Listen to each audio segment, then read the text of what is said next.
नमस्कार साथियों। हिंदू धर्म में विवाह क्या है? विवाह कोई संविदा नहीं है, एग्रीमेंट नहीं है, करार नहीं है। विवाह एक संस्कार है। हिंदू धर्म में विवाह का बहुत महत्व है।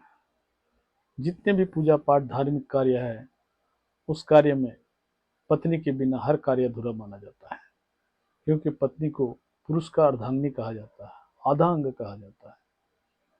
आज के बदले हुए परिवेश में प्रत्येक जाति और उसके कई उपजातियां हैं, जिसमें एक दूसरे में विवाह भी नहीं होता और लोगों को काफी कठिनाई का सामना करना पड़ता है।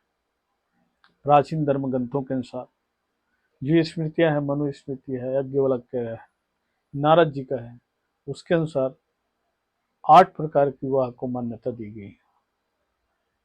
पहला है ब्रह्मा विवाह, दूसरा है देव विवाह, तीसरा है आर्य विवाह, चौथा है प्रजापति विवाह, पांचवा है असुर विवाह, छठवा है गंधर्व विवाह, सातवां है राक्षस विवाह और आठवां है पिशाच विवाह।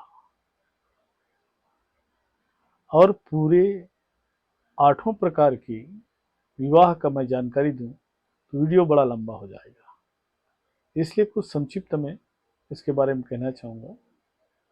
ब्रह्म विवाह जो होता है वो विवाह किसी पिता द्वारा अपने पितृ को कन्यादान के रूप में किसी को सुपुर्द कर दिया जाता है और हिंदू विधि विधान द्वारा विवाह होता है, वही ब्रह्म विवाह है। और कहीं कहीं पर लड़के द्वारा गाय दान कर लड़की से विवाह किया जाता है, तो देव विवाह में आता है। इसी प्रकार जो मैंने कुछ लास्ट में बताया, राक्षस विवाह। राक्षस विवाह में लड़की के मर्जी से नहीं, जबरदस्ती विवाह किया जाता है, वो राक्षस विवाह होता है। और पिशाच विवाह जो होता है अंतिम 8 में, वो ऐसा है कोई युवती या लड़की नशे में है या पागल है, उसके साथ संबंध बनाकर शादी करना, ये पिशाच विवाह के श्रेणी में आता है। तो मित्रों, विवाह जीवन के लिए आवश्यक है और विवाह ऐसा है, करने के बाद ही पता चलता है विवाह क्या होता है।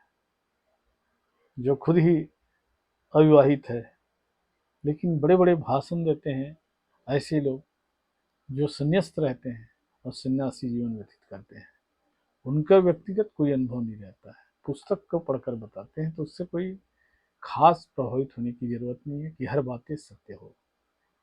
जीवन में अनुभव से बड़ा कोई चीज नहीं होता। नारियों के स्थान भारत देश में, खासकर हिंदू धर्म में बहुत ही ज्यादा है। एक श्लोक आता है, यत्र नार्यस्तु पूज्यन्ते, यत्र नार्यस्तु पूज्यन्ते रमन्ते तत्र देवताः। यानी जहाँ पर नारियों की पूजा होती है वहाँ देवता का निवास होता है, ऐसा हमारे धर्म शास्त्रों में कहा गया है। अर्थात नारियों के लिए विशेष स्थान है हमारे समाज में। पहले तो तलाक का भी व्यवस्था नहीं था, लेकिन समय के साथ बदलाव होता है और रूढ़िवादी है या रूढ़ियाँ हैं, उसे समाज के सुधार के लिए, मानव के कल्याण के लिए बंद किया जाता है।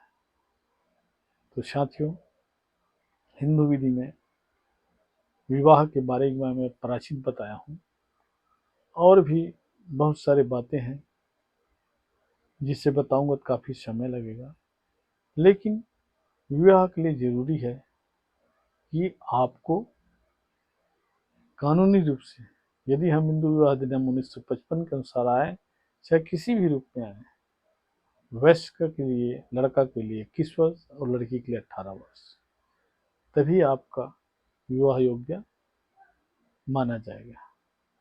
तो मित्रों, मैं समय समय पर विधि एवं सामाजिक प्रथाओं कुर्तियों का जानकारी देता हूँ। यदि आपको अच्छा लगता है मेरे वीडियो, इसको लाइक कीजिए और सब्सक्राइब कीजिए। यदि आपको यदि थोड़ा बहुत भी लाभ मिलता है तो जरूर सब्सक्राइब कीजिए। नमस्कार मित्रों, फिर मिलेंगे नेक्स्ट वीडियो में।